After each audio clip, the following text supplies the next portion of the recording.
사랑이라는 감정이 사람을 얼마나 눈멀게 만드는지, 그리고 그 눈먼 믿음이 어떻게 한 사람의 영혼을 갉아먹는지 그때의 저는 미처 알지 못했습니다. 지금 돌이켜보면 그 5년은 제 인생에서 가장 찬란해야 했을 시기였지만 동시에 가장 어둡고 습한 지하 동굴 속에 갇혀 지낸 시간이나 다름없었습니다. 20대 중반, 남들은 예쁜 옷을 입고 맛집을 찾아다니며 인생의 즐거움을 만끽할 때 저는 낡은 시장 통로에서 마감 세일하는 나무를 고르고 유통기한이 임박한 편의점 도시락으로 끼니를 때우며 살았습니다. 오로지 단 한 사람, 나의 예비 남편이라 믿었던 진수의 성공만을 위해서 말입니다. 진수와 저는 대학 동아리에서 만났습니다. 당시 그는 누구보다 열정적이고 똑똑한 청년이었죠. 비록 집안 형편은 넉넉하지 못했지만 그의 눈빛에는 세상을 다 가질 것 같은 자신감이 서려 있었습니다. 저는 그 눈빛에 완전히 매료되었습니다. 그가 고시 공부를 시작하겠다고 선언했을 때 저는 일말의 망설임도 없이 그의 손을 잡았습니다. 진수야, 걱정 마. 내가 이래서 너 뒷바라지 할게. 너는 공부에만 전념해서 꼭 꿈을 이뤄. 그게 제 인생을 송두리째 바꿀 비극의 시작이 될 줄은 꿈에도 모른 채 저는 제 스스로를 희생의 제단 위에 올렸습니다. 잠시 제 사연을 본격적으로 들려드리기 전에 제 이야기에 구독과 좋아요 한 번씩 부탁드립니다. 진심 어린 응원의 마음으로 눌러주시는 이 구독과 좋아요가 저에게는 큰 힘이 되고 누르시는 분들에게도 올 한 해 생각지 못한 큰 복과 행운이 가득 찾아갈 거라 믿습니다. 낮에는 중소기업 격리로 일하며 상사들의 히스테리를 견뎌냈고 밤에는 식당 아르바이트를 하며 한 푼이라도 더 벌기 위해 몸을 불살랐습니다. 한 달에 250만 원 남짓한 월급을 받으면 제 몫으로 남겨두는 건 교통비와 최소한의 통신비뿐이었습니다. 나머지는 모두 진수의 학원비, 교재비, 그리고 그가 거주하는 고시원의 월세로 들어갔습니다. 겨울이면 난방비가 아까워 집에서도 패딩을 껴입고 지냈고 구두굽이 달아 걸을 때마다 절뚝거려도 새 신발 한 켤레 사는 게 죄책감이 들었습니다.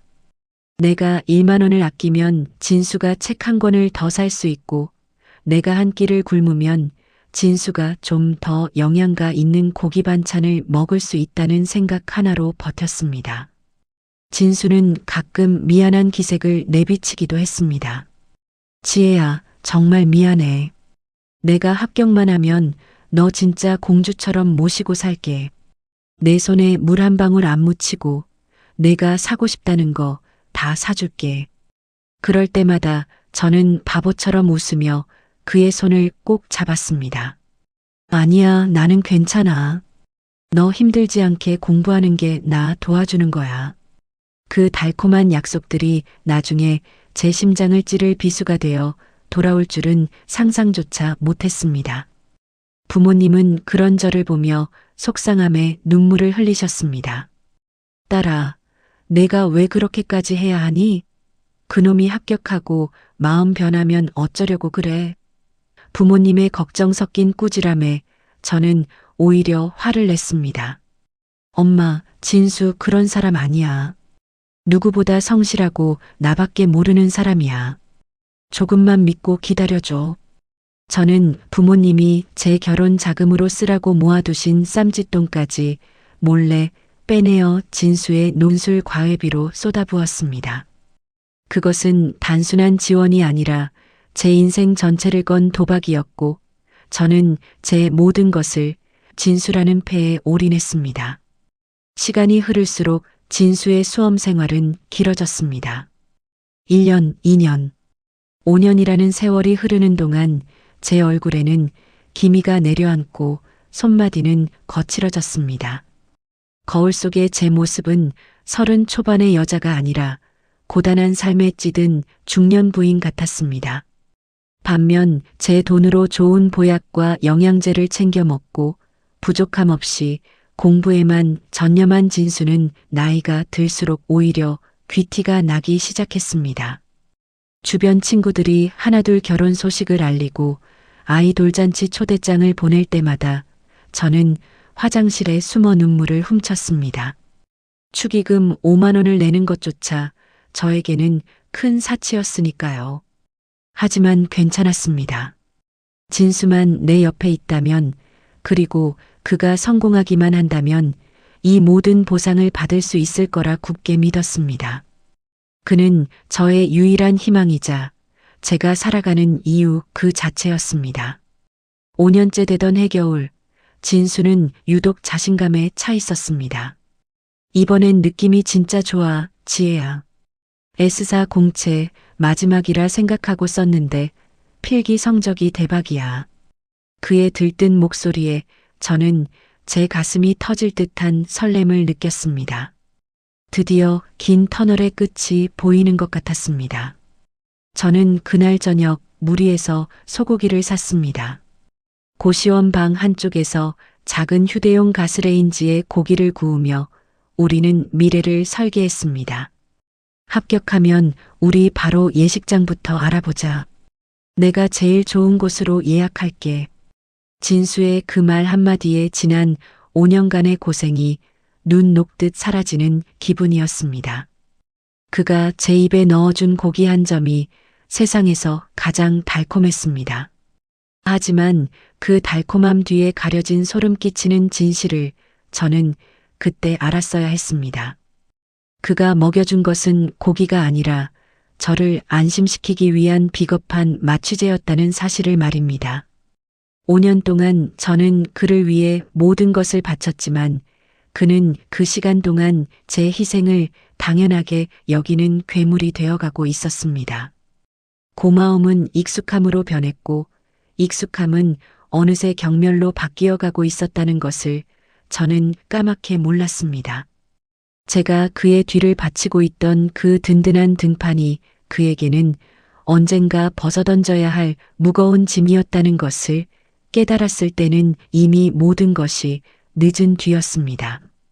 지옥 같았던 5년의 끝자락, 제 인생에서 가장 잔인한 반전이 시작되려 하고 있었습니다.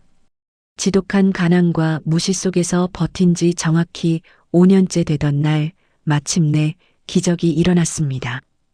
진수가 우리나라 최고의 대기업이라 불리는 S그룹 최종 합격 통지서를 받은 것입니다. 그날의 기억은 지금도 생생합니다. 떨리는 손으로 노트북 화면을 확인하던 진수가 갑자기 비명을 지르며 저를 끌어안았고 우리는 좁고 퀴퀴한 고시원 방바닥에 주저앉아 한참을 울었습니다. 지혜야, 나 합격했어. 진짜 합격이야. 그 외침은 지난 5년 동안 제 가슴에 맺혔던 응어리를 한순간에 씻어내주는 구원과도 같았습니다. 이제 정말 고생 끝이구나. 우리 부모님께 당당히 인사드리고 남들처럼 평범하게, 아니 남부럽지 않게 살 수 있겠구나 싶어 가슴이 터질 듯 부풀어 올랐습니다. 하지만 그 환희는 그리 오래가지 않았습니다. 합격 통지서를 받은 그날 이후 진수는 마치 다른 사람이 된 것처럼 행동하기 시작했습니다. 가장 먼저 변한 건 그의 눈빛이었습니다. 예전엔 미안함과 고마움이 섞여 있던 그 눈이 어느 순간부터 저를 투명인간 취급하거나 혹은 아주 귀찮은 벌레를 보는 듯한 차가움으로 가득 찼습니다. 합격 직후 출근을 준비하며 그는 제가 사준 낡은 옷들을 망설임 없이 쓰레기통에 쳐넣었습니다. 이제 이런 싸구려 옷들은 입을 일 없어. 회사 사람들 수준이 있는데 격식은 차려야지. 그가 버린 건 단순한 옷가지가 아니라 제가 밤잠 설쳐가며 아르바이트에서 사준 제 정성이었다는 걸 그는 안중에도 없는 듯 했습니다. 진수는 회사 근처에 오피스텔을 얻어야겠다며 제게 손을 내밀었습니다. 첫 월급 나오기 전까지 보증금이랑 월세 좀 보태줘. 대기업 다니는 사람이 고시원 살 수는 없잖아. 이미 바닥난 통장이었지만 저는 마지막 남은 비상금과 제2금융권 대출까지 받아 그의 체면을 살려주었습니다. 하지만 오피스텔에 입주한 날 그는 제게 비밀번호를 알려주지 않았습니다. 회사 일이 너무 바빠서 넣으면 신경 못 써줘. 나중에 적응되면 그때 오라고. 그 말에 서운함이 밀려왔지만 저는 또다시 바쁜 회사 생활 때문이겠지라며 스스로를 다독였습니다.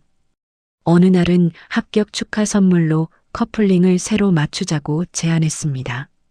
연애 초기에 샀던 낡고 변색된 반지를 버리고 이제는 좀 더 좋은 것으로 나누고 싶었거든요. 그런데 진수는 제 제안에 진저리를 치며 화를 냈습니다. 지혜야, 제발 좀. 우리 회사가 얼마나 보수적인 줄 알아? 신입사원이 커플링 끼고 다니면 윗분들이 안 좋아해. 그리고 요새 누가 촌스럽게 그런 걸 끼니? 그가 내뱉은 촌스럽다는 말은 제 심장을 후벼 팠습니다. 5년 동안 그의 뒷바라지를 하느라 화장 한 번 제대로 못하고 머리도 집에서 대충 자르며 살았던 제 행색이 그에게는 이제 부끄러움의 대상이 된 것입니다. 더 이상 진수의 전화기 너머에서는 따뜻한 사랑 고백이 들리지 않았습니다. 전화를 하면 항상 바빠, 나중에 전화할게, 회식이야라는 말뿐이었고 간신히 연락이 닿아도 그의 말투는 늘 짜증 섞인 훈계조로 바뀌어 있었습니다. 너는 왜 맨날 돈 얘기야? 내가 나중에 다 갚는다고 했잖아. 좀 기다려봐. 이제 나도 대기업 사원이야. 제가 생활비가 부족해 조심스레 말을 꺼낼 때마다 그는 저를 속물 취급하며 몰아세웠습니다. 저는 그가 돈을 벌면 예전처럼 다정해질 줄 알았는데 돈과 명예가 그에게 들어가자 그가 가장 먼저 버린 것은 저와의 약속이었습니다. 변화는 사소한 곳에서도 나타났습니다. 함께 길을 걷다 아는 사람을 만나면 그는 제 손을 슬며시 놓으며 저를 아는 누나 혹은 고향 지인 정도로 소개했습니다. 그럴 때마다 제 가슴은 무너져 내렸지만 대기업 경쟁 사회에서 살아남으려 고군분투하는 그를 이해해야 한다고 스스로를 세뇌했습니다. 하지만 그것은 이해가 아니라 비겁한 회피였음을 저는 몰랐습니다. 진수는 이미 제 손을 놓을 준비를 끝내고 있었습니다. 그에게 저는 성공으로 가기 위해 잠시 빌려 탔던 낡은 배였고 이제 육지에 도착했으니 미련 없이 구멍을 내어 수장시켜 버려야 할 존재였던 것입니다. 출근을 시작한 지 한 달쯤 되었을 때 진수는 갑자기 제게 아주 정중한 말투로 문자를 보냈습니다. 오늘 저녁에 시간 돼? 강남에 예약해둔 레스토랑 있으니까 거기로 와. 소개할 사람이 있어. 소개할 사람이라는 말에 저는 바보같이 기대했습니다. 혹시 회사 동료나 상사에게 저를 예비 신부로 정식 소개하려는 게 아닐까? 드디어 5년의 음지 생활을 청산하고 양지로 나가는 날이 온 것일까? 저는 설레는 마음에 며칠 전부터 큰맘 먹고 백화점에서 제일 저렴한 화장품 하나를 사서 공들여 화장을 했습니다.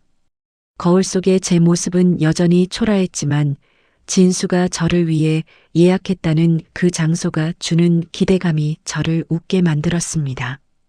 그날 저녁 설레는 마음으로 도착한 화려한 레스토랑 입구에서 저는 제 인생을 송두리째 무너뜨릴 폭풍이 기다리고 있다는 사실을 전혀 알지 못했습니다.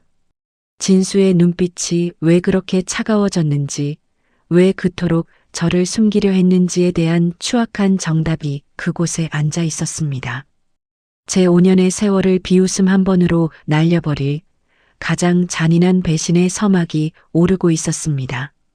강남 한복판, 평소라면 감이 들어올 엄두도 내지 못했을 화려한 레스토랑의 조명은 눈이 시릴 정도로 반짝였습니다.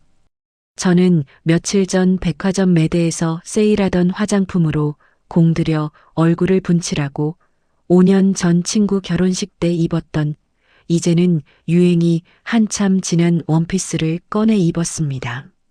거울 속 제 모습은 화려한 식당 인테리어와는 전혀 어울리지 않는 불청객 같았지만 진수가 저를 위해 이런 곳을 예약했다는 사실 하나만으로 가슴이 벅차올랐습니다. 드디어 오늘이구나. 드디어 나를 세상 밖으로 꺼내주는구나. 저는 떨리는 손을 맞잡으며 안내받은 테이블로 향했습니다. 하지만 멀리서 보이는 예약석의 풍경은 제 상상과는 전혀 달랐습니다. 그곳엔 진수 혼자가 아니었습니다.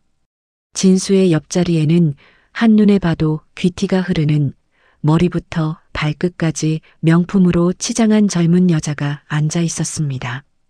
그녀는 마치 그 자리가 제 집 안방인 양 여유롭게 와인 잔을 기울이고 있었고, 진수는 그런 그녀의 말 한마디 한마디에 연신 부드러운 미소를 지으며 화답하고 있었습니다. 제가 다가가 테이블 앞에 섰을 때도 두 사람은 한참이나 웃음꽃을 피우느라 저를 보지 못했습니다. 5년 동안 제 앞에서 단 한 번도 보여준 적 없는 세상을 다 가진 듯한 그 편안한 미소. 그 순간 심장이 덜컥 내려앉는 기분이 들었습니다. 진수야, 나왔어. 제 목소리는 볼품없이 떨렸습니다. 그제야 고개를 든 진수의 표정은 설렘이나 반가움이 아니었습니다.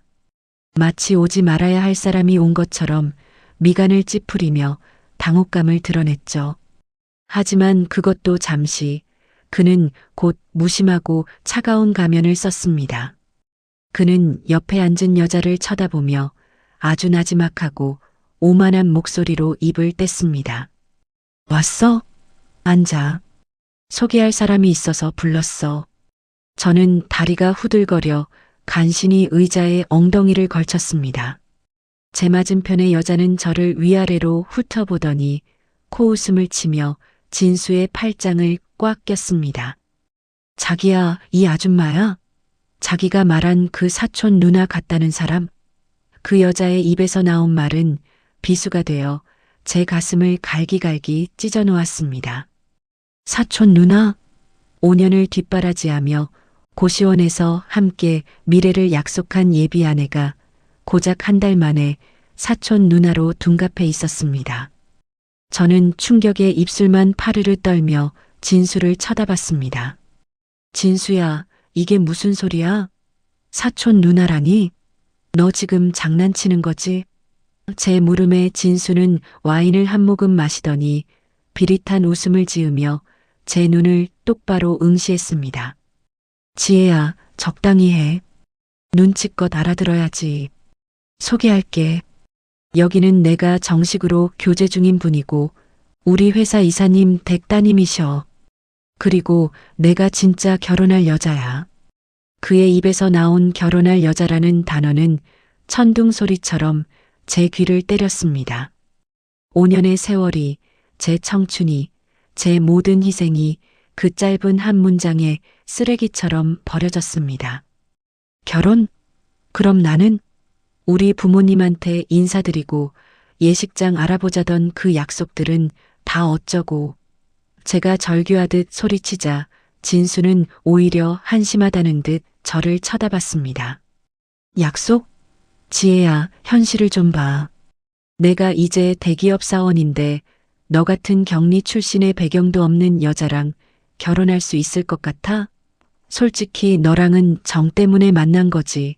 급이 안 맞잖아. 5년 동안 내가 해준 건 고맙게 생각해서 내가 오늘 이 자리 만든 거야. 좋게 끝내자고. 옆에 앉은 여자는 가방에서 수표 몇 장이 든 봉투를 꺼내 테이블 위로 툭 던졌습니다.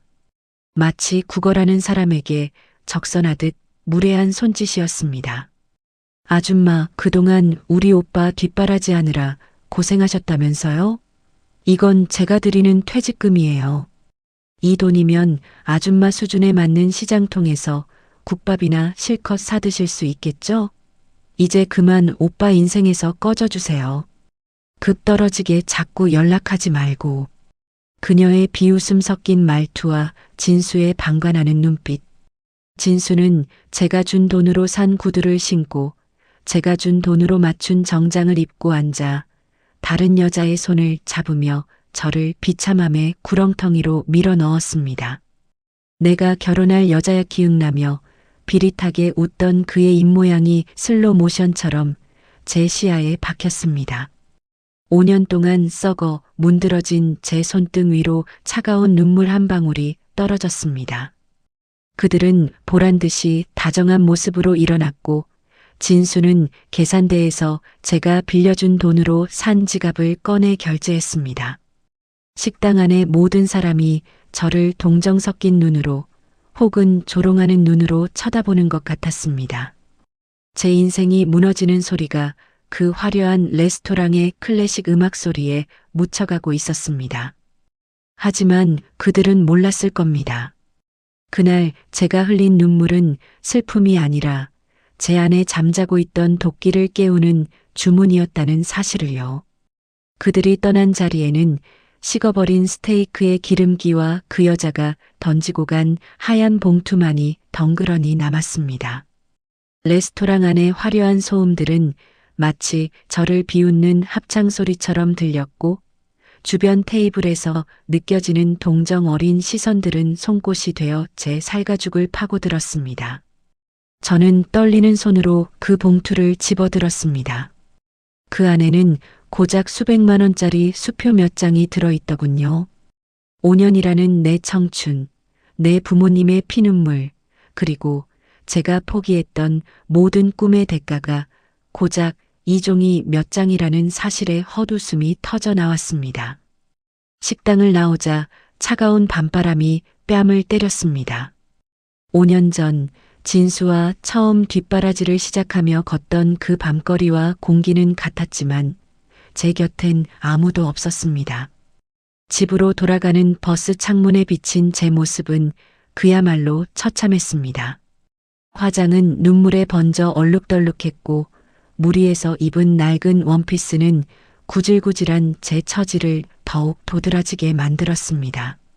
진수는 이제 번듯한 오피스텔에서 대기업 사원이라는 명표를 달고 화려한 미래를 꿈꾸겠지만 저는 여전히 곰팡이 핀 반지하 방으로 돌아가야 했습니다.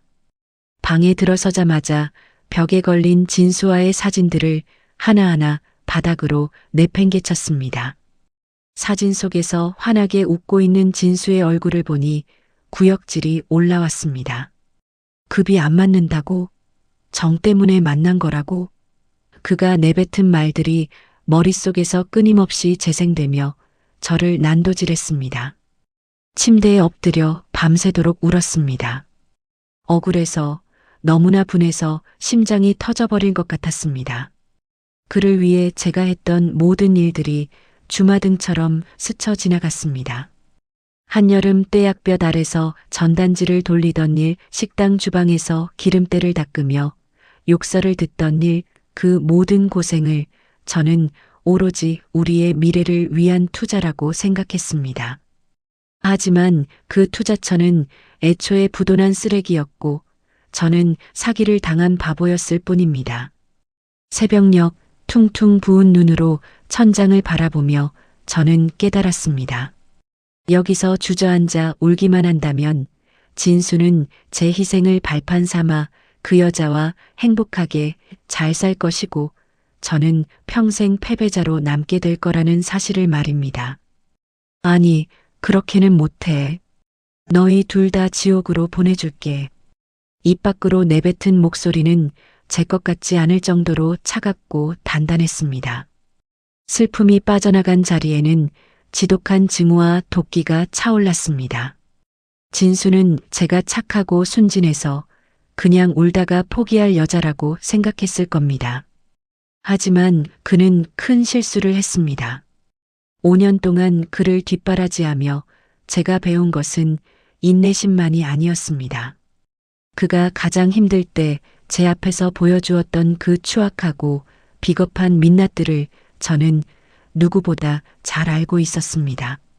그가 성공을 위해 감추고 싶어 했던 과거의 파편들, 그리고 그가 대기업이라는 성체를 쌓기 위해 저질렀던 작은 부정들까지 제 머릿속에 고스란히 저장되어 있었습니다. 저는 불을 켜고 책상 앞에 앉았습니다. 그리고 낡은 다이어리와 통장 정리 내역, 그리고 진수가 수험생 시절 저에게 보냈던 수천 통의 메시지들을 하나하나 뒤지기 시작했습니다. 그가 술에 취해 사고를 쳤을 때 제가 대신 합의금을 입금했던 영수증, 도박에 손을 댔다가 빚쟁이들에게 쫓길 때 제 이름으로 대출을 받아 해결해줬던 기록들이 고스란히 남아 있었습니다. 그 기록들은 단순한 과거의 흔적이 아니라 그를 파멸로 이끌 단단한 올가미가 될 것입니다. 진수는 저를 아줌마라 부르며 퇴직금을 던져줬지만 저는 그에게 인생의 퇴장이라는 선물을 주기로 결심했습니다. 복수는 감정적으로 하는 것이 아니라 철저하게 계산적으로 해야 한다는 것을 본능적으로 느꼈습니다. 그가 가장 소중하게 생각하는 것, 그가 그토록 가지고 싶어 했던 대기업 사원이라는 타이틀과 상류층 사위라는 신분을 가장 비참한 방식으로 무너뜨려야 했습니다. 저는 밤을 새워 그동안의 모든 증거 자료를 스캔하고 정리했습니다. 5년 동안 그를 지탱했던 제 손이 이제는 그의 목을 죄는 밧줄이 될 차례였습니다. 창밖으로 새벽동이 터올 무렵 제 눈빛은 그 어느 때보다 날카롭게 빛나고 있었습니다. 진수야, 내가 말한 그 급이라는 거 내가 오늘부터 제대로 맞춰줄게. 나락이라는 이름의 그 급으로 말이야. 이제 복수의 서막이 오르고 있었습니다. 본격적인 복수를 위해 저는 그동안의 기록들을 하나씩 들춰내기 시작했습니다. 사람들은 겉으로 번듯해진 진수의 모습만 보겠지만 저는 그가 고시 공부를 핑계로 방구석에 처박혀 있을 때 얼마나 추악한 바닥을 보였는지 누구보다 잘 알고 있었습니다.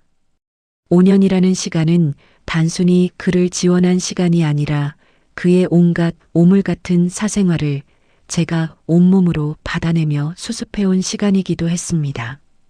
책상 위에 펼쳐진 낡은 통장들과 서류 뭉치들을 보니 손끝이 떨려왔습니다. 이것들이 바로 진수가 그토록 지우고 싶어 할 가지만 결코 지울 수 없는 그의 진짜 모습이었습니다. 가장 먼저 찾아낸 것은 3년 전 그가 수험 스트레스를 핑계로 불법 도박 사이트에 손을 댔을 때의 기록이었습니다.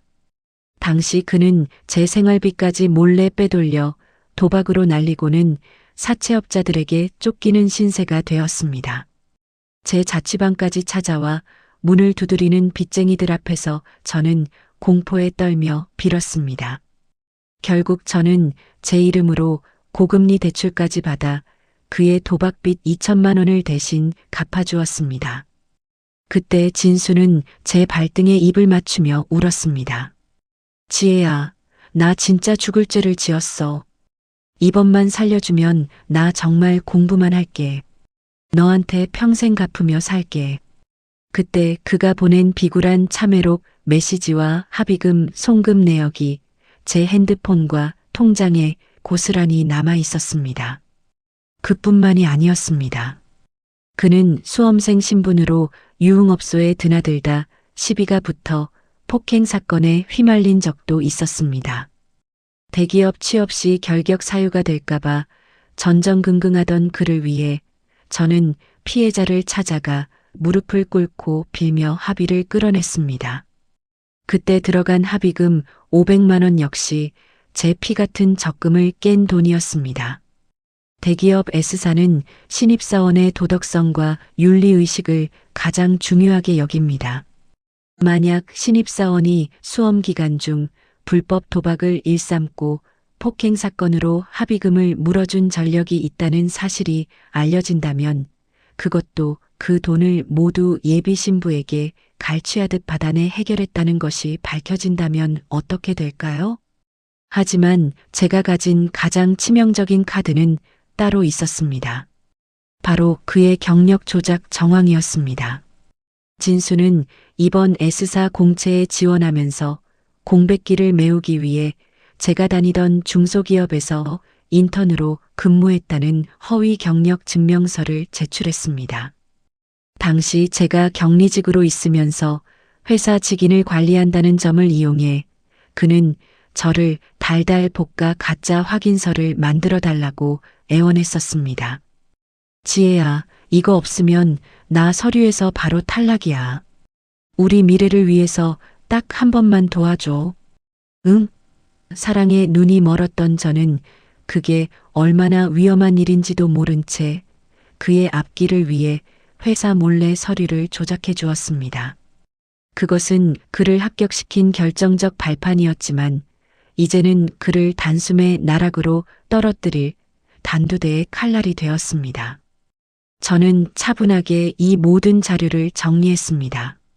도박 사이트 접속 기록 캡처본, 빚쟁이들과 주고받은 문자, 합의금, 송금증, 그리고 결정적인 경력 위조의 증거까지. 자료가 쌓일수록 제 마음속의 분노는 차갑게 식으며 정교한 계획으로 변해갔습니다. 진수는 제가 그저 감정적으로 매달릴 줄 알았겠지만 저는 그가 가장 무서워하는 것이 무엇인지 정확히 알고 있었습니다. 그는 자신의 성공한 이미지가 실추되는 것을 죽기보다 싫어하는 사람입니다. 자료 정리를 마친 저는 거울을 보았습니다. 며칠 전 식당에서 울고 있던 초라한 여자는 더 이상 없었습니다. 이제 저는 그가 쌓아 올린 가짜 성을 무너뜨릴 설계자가 되어 있었습니다. 진수야, 내가 말한 그 급이라는 거 범죄자와 사기꾼의 급으로 내려가게 해줄게. 저는 준비한 서류들을 가방에 챙겨 넣었습니다. 첫 번째 목적지는 그가 그토록 자랑스러워하던 S그룹의 인사팀, 그리고 그가 곧 장인이 될 뿐이라며 떠벌리던 이사님의 사무실이 있는 본사 건물이었습니다. 복수는 이제 겨우 시작이었고 그가 누리고 있는 모든 화려함은 이제 곧 제가 되어 흩어질 준비를 하고 있었습니다. 진수는 제가 자기 발목이나 붙잡으며 동네방네 떠들고 다닐 수준 낮은 여자라고 생각했겠지만 저는 그보다 훨씬 치밀하게 움직였습니다. 감정적인 호소는 힘이 없다는 걸 잘 알기에 저는 철저히 그가 가진 사회적 가면을 공략하기로 했습니다. 진수는 현재 S그룹 본사에서 신입사원 연수를 마치고 정식 발령을 기다리며 예비 신부인 이사님의 딸과 화려한 결혼식을 준비하느라 정신이 없었습니다. 그의 SNS에는 연일 최고급 호텔 예식장 시식 사진과 수입차 키를 선물 받았다는 자랑 섞인 포스팅이 올라왔습니다. 드디어 제 자리를 찾았습니다라는 그의 오만한 문구 아래에는 수많은 축하 댓글이 달렸죠. 하지만 그가 화려한 조명 아래서 샴페인을 터뜨리고 있을 때 저는 어둠 속에서 조용히 덫을 놓았습니다. 제가 가장 먼저 움직인 곳은 S그룹 본사의 윤리경영실과 인사팀이었습니다. 단순히 저 남자가 저를 버렸어요 라는 식의 하소연은 시도 안 먹힐 게 뻔했습니다. 저는 익명의 제보자가 아닌 모든 증거를 실명으로 증명할 수 있는 이해관계자로서 메일을 보냈습니다. 메일의 제목은 자극적이면서도 실무적인 내용으로 채웠습니다. S그룹 신입사원 김진수의 채용 비리 및 경력 조작, 그리고 상습 불법 도박 전력에 관한 실명 제보. 메일에는 제가 5단계에서 정리했던 모든 증거를 일목요연하게 첨부했습니다. 제가 격리로 근무하던 회사에서 그가 강요해 만들어낸 허위 경력 증명서 사본과 당시 그와 나눈 공모 메시지들, 그리고 도박 빚을 대신 갚아주며 주고받았던 차용증과 입금 내역까지. 특히 기업 이미지를 생명처럼 여기는 대기업에서 신입사원이 입사 전부터 불법 도박에 손을 대고 예비 배우자에게 금전적 갈취를 일삼았다는 사실은 폭탄과도 같았습니다. 저는 매일 말미에 단호하게 덧붙였습니다. 이 사안에 대해 적절한 조치가 이루어지지 않을 경우 모든 자료를 언론사 및 취업 커뮤니티에 공개하겠습니다. 동시에 저는 그의 예비 신부 측에도 작은 선물을 보냈습니다. 그 여자가 제 면전에 수표 봉투를 던지며 비웃던 날, 저는 이미 그녀의 이름과 배경을 파악해둔 상태였습니다. 저는 그녀의 집 앞으로 정성스럽게 포장된 택배 하나를 보냈습니다. 그 안에는 진수가 과거에 저에게 보냈던 비굴한 구걸 편지들과 그가 유흥업소 폭행 사건으로 합의금을 구걸하며 제 발등에 입을 맞추던 당시의 녹취록이 담긴 USB가 들어 있었습니다. 귀대계 사위가 될 사람의 진짜 면모를 확인하시고 현명한 선택을 하시길 바랍니다라는 짧은 메모와 함께 말이죠. 진수는 아마 상상도 못했을 겁니다. 자기가 사촌 누나라고 치부하며 쓰레기처럼 버린 여자가 자기가 가장 높이 올라가려고 발버둥 치던 그 사다리를 밑바닥부터 톱질하고 있다는 사실을요. 저는 섣불리 그에게 연락하지 않았습니다. 쥐를 잡을 때는 구멍 앞에서 소리를 지르는 게 아니라 쥐가 구멍 밖으로 완전히 나왔을 때 입구를 막아버려야 하는 법이니까요. 드디어 결전의 날이 밝았습니다. 진수가 그토록 원하던 정식 발령일이자 사내 게시판에 신입사원 명단이 공표되는 날이었습니다. 저는 본사 건물 건너편 카페에 앉아 그가 쌓아 올린 가짜 성벽이 무너져 내리는 소리를 기다렸습니다. 제 핸드폰에는 이미 그에게서 수십 통의 부재중 전화가 찍히기 시작했습니다. 드디어 덫이 작동한 것입니다. 저는 차가운 아이스 아메리카노를 한 모금 마시며 진동하는 핸드폰을 물끄러미 바라봤습니다. 진수야, 이제 시작이야. 내가 던진 수표 봉투, 이제 이자까지 쳐서 돌려줄게. 그의 처절한 몰락이 시작되는 순간이었습니다.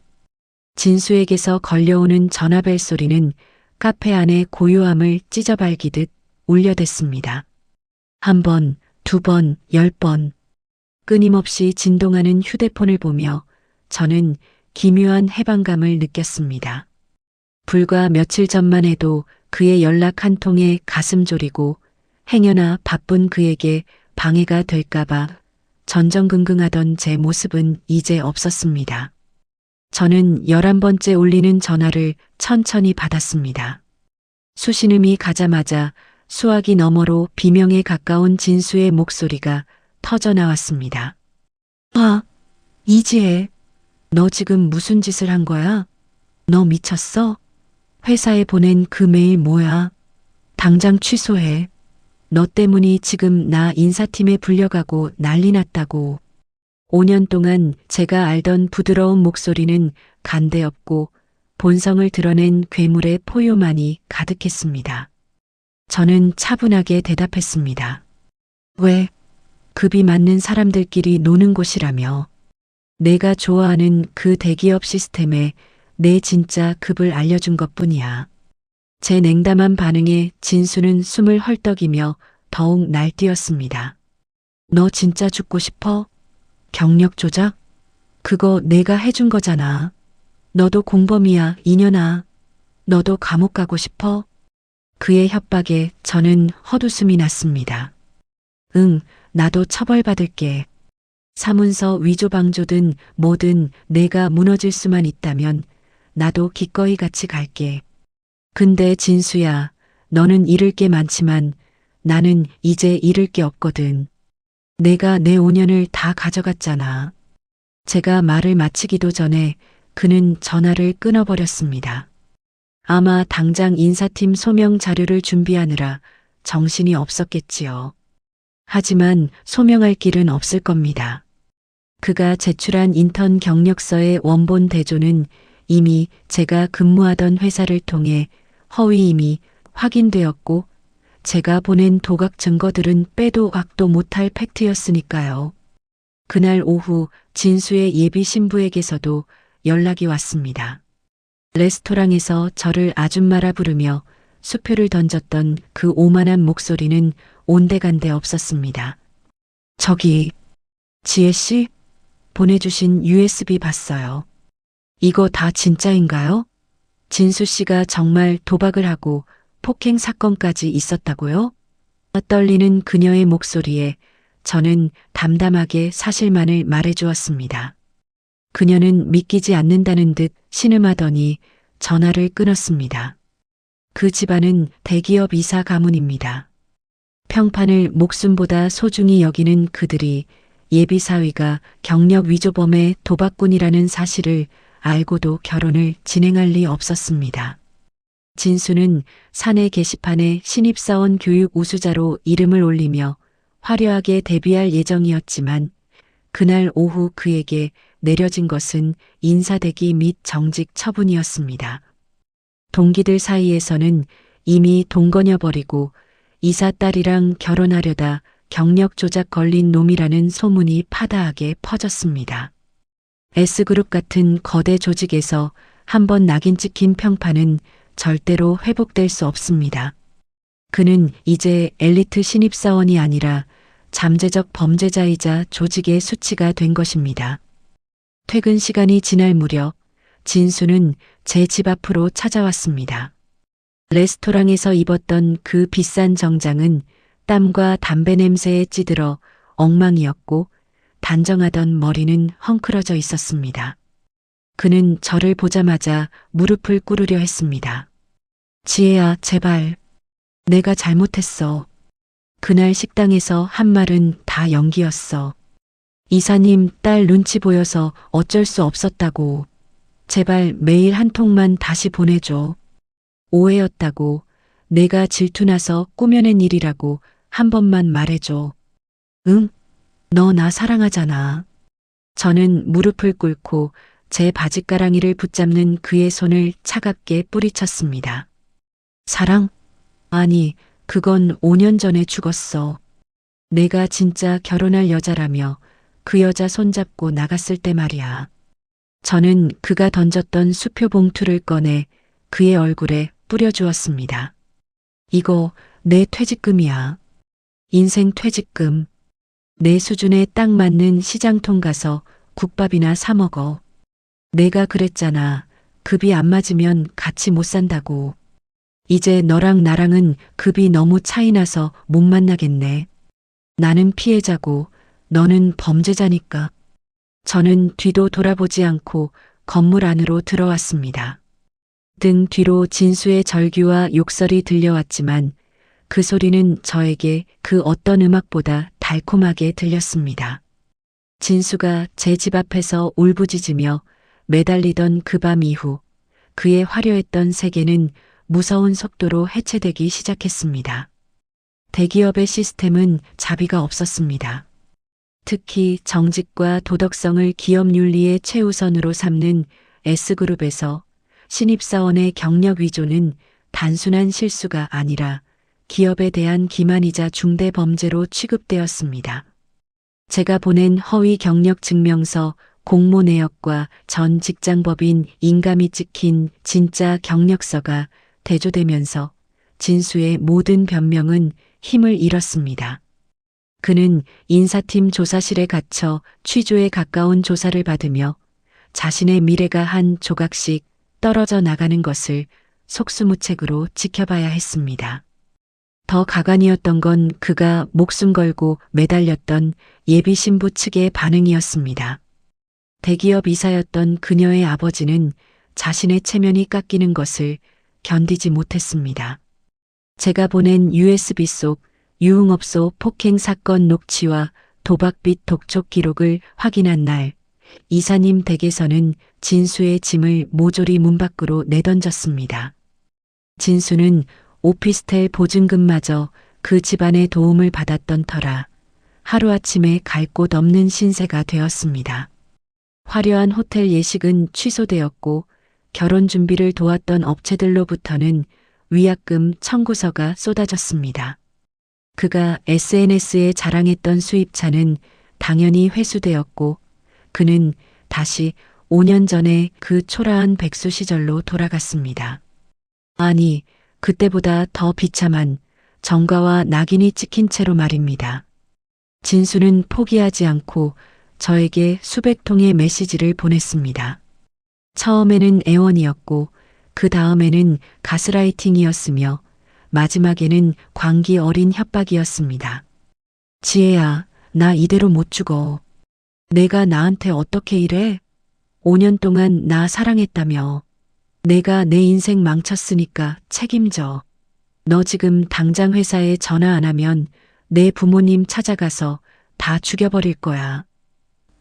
저는 그 메시지들을 하나도 지우지 않고 고스란히 캡처해 경찰서에 스토킹 및 협박 혐의로 고소장을 접수했습니다.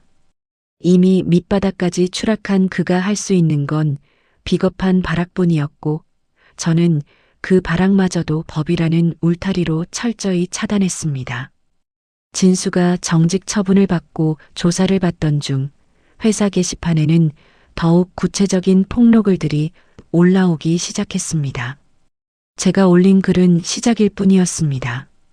그에게 돈을 떼었던 다른 고시생 동료들, 그가 수험 기간 중 양다리를 걸쳤던 또 다른 여자들까지 제 폭로에 용기를 얻어 등판한 것입니다. S사 신입사원 김진수의 추악한 실체라는 제목의 글은 조회수 수십만을 기록하며 삽시간에 온라인 전체로 퍼져나갔습니다. 이제 진수의 얼굴과 이름은 배신남의 대명사가 되어온 천하에 공개되었습니다. 그가 그토록 원했던 유명세를 드디어 얻게 된 셈이었습니다. 결국 사건 발생 일주일 만에 진수에게는 채용 취소 및 해고 통보가 내려졌습니다. 사내 인트라넷에서 그의 이름이 삭제되던 날, 저는 그가 사원증을 반납하고 보안 요원들에게 끌려 나오는 장면을 멀리서 지켜봤습니다. 한 달 전 합격 통지서를 받고 세상을 다 가진 듯 포효하던 그 남자는 간대없고 초점 없는 눈으로 허공을 응시하는 패배자만이 서 있었습니다. 그는 회사 정문을 나오다 저와 눈이 마주쳤습니다. 죽일 듯이 달려들 기세였던 예전과 달리 그는 그저 자리에 주저앉아 멍하니 눈물만 흘리더군요. 저는 그에게 다가가지 않았습니다. 대신 그가 앉아있는 발치에 그가 예비 신부와 찍었던 화려한 웨딩 화보가 인쇄된 잡지 한 권을 던져주었습니다. 이제는 휴지 조각보다 못한 그 종이를 보며 진수는 소리 없이 오열했습니다. 지혜야, 제발, 한 번만. 그의 애절한 부름은 지나가는 차 경적 소리에 묻혀 사라졌습니다. 이제 그는 자신이 만든 거짓의 성벽 아래 완전히 매몰되었습니다. 5년 동안 제가 그를 위해 쌓았던 정성들이 이제는 그를 영원히 가두는 감옥이 되어버린 것입니다. 파멸은 이제 막 완성을 향해 달려가고 있었습니다. 진수의 몰락은 거기서 끝이 아니었습니다. 대기업 S그룹에서 채용 취소라는 불명예를 안고 쫓겨난 직후 그가 장인어른이라 부르며 따르던 이사님 측의 무시무시한 반격이 시작되었습니다. 그 집안은 단순히 파혼으로 끝낼 생각이 없었습니다. 대기업 이사의 명예에 먹칠을 하고 딸을 속여 기만한 죄를 톡톡히 물었습니다. 그들은 진수에게 그동안 결혼 준비 과정에서 들어간 모든 비용과 위약금, 그리고 정신적 피해 보상을 포함한 3억 원대의 손해배상 청구 소송을 제기했습니다. 땡전 한 푼 없는 백수가 된 진수에게 3억이라는 돈은 평생을 벌어도 갚지 못할 사형선고나 다름없었습니다. 그는 사방이 막힌 쥐처럼 저를 다시 찾아와 괴롭혔습니다. 밤낮 가리지 않고 제 집문을 두드리고 발로 차며 내가 다 망쳤어. 내가 내 인생 책임져. 라고 울부짖었습니다. 하지만 저는 이미 경찰에 신변 보호 요청을 한 상태였고 그가 제 집 앞에서 난동을 부리는 모든 장면은 복도 CCTV와 제 휴대폰에 생생하게 기록되었습니다. 결국 진수는 스토킹 처벌법 위반과 주거침입 미수 혐의로 현행범 체포되었습니다. 유치장에 갇힌 그의 모습은 그야말로 처참했습니다. 깔끔하던 피부는 스트레스로 뒤덮였고 초점 없는 눈동자는 광기에 젖어 있었습니다. 저는 그가 유치장에 있는 동안 마지막 일격을 가했습니다. 5년 동안 제가 그에게 쏟아부은 돈, 그가 빌려가서 갚지 않은 차용금, 그리고 제 명의로 대출받아 갚아준 그의 도박빚들에 대해 대여금 반환 청구 소송을 냈습니다. 그동안 모아둔 송금 내역과 나중에 꼭 갚을게라고 말했던 녹취록들이 결정적인 증거가 되었습니다. 법원은 당연히 제 손을 들어주었습니다. 저는 판결문을 들고 그가 살던 오피스텔의 보증금과 그가 가진 유일한 재산이었던 중고 가전들까지 깡그리 압류했습니다. 그가 입고 있던 정장 외에는 단 한 장의 수건도 남기지 않고 모두 빨간 딱지를 붙였습니다. 진수는 결국 유치장에서 풀려났지만 돌아갈 곳이 없었습니다. 오피스텔에서는 쫓겨났고 부모님 댁은 이미 아들의 추문으로 동네 고개를 들지 못해 그를 내팽개쳤습니다. 한때 급이 맞아야 한다며 저를 비웃던 남자는 이제 급을 따질 것도 없는 사회적 낙오자가 되었습니다. 대기업 합격자라는 타이틀은 온데간데였고 인터넷에 이름 썩 자만치면 경력 위조 배신남으로 뜨는 탓에 그 어떤 중소기업조차 그를 받아주지 않았습니다. 편의점 아르바이트조차 평판 조회 때문에 잘린다는 소식을 전해 들었을 때 저는 비로소 5년 만에 깊은 잠을 잘 수 있었습니다. 진수는 이제 서울 하늘 아래 발붙일 곳이 없었습니다. 빚쟁이들과 소송 서류에 쫓기다 못해 결국 그는 짐가방 하나 달랑 들고 연고도 없는 지방의 건설 현장 인력 시장으로 도망치듯 떠났습니다. 화려한 사무실에서 커피를 마시며 결제 서류를 넘기겠다던 그의 꿈은 차가운 새벽 공기를 마시며 삽질을 하는 현실로 바뀌었습니다. 그가 저를 버리며 가졌던 그 오만함의 대가는 이토록 처참하고 길었습니다. 남의 등을 처먹고 올라간 자리가 얼마나 위태로운지, 그리고 그 등을 받쳐주던 사람의 원한이 얼마나 무서운지 그는 이제 뼈저리게 느끼고 있을 것입니다. 제 5년의 눈물은 그렇게 그의 파멸로 깨끗이 닦였습니다. 진수가 지방의 건설 현장을 전전하며 하루 벌어 하루 먹고 사는 비참한 신세가 되었다는 소식을 마지막으로 저는 그와 관련된 모든 소통 창구를 완전히 차단했습니다. 그의 몰락을 확인하는 것조차 더 이상 제 귀한 시간을 낭비하는 일이라 생각했기 때문입니다. 그를 제 인생에서 도려내고 나니 신기하게도 지난 5년 동안 보이지 않던 세상의 아름다운 것들이 하나둘 눈에 들어오기 시작했습니다.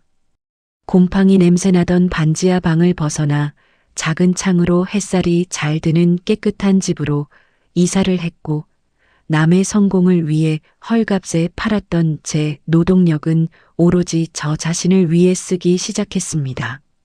저는 그동안 진수의 뒷바라지를 하며 익혔던 지독한 생활력과 꼼꼼한 자금 관리 능력을 바탕으로 작은 온라인 사업을 시작했습니다. 죽을 만큼 힘든 상황에서도 버텼는데 나를 위해 하는 일인데 무엇인들 못하겠어? 라는 도끼가 제 성공의 밑거름이 되었습니다.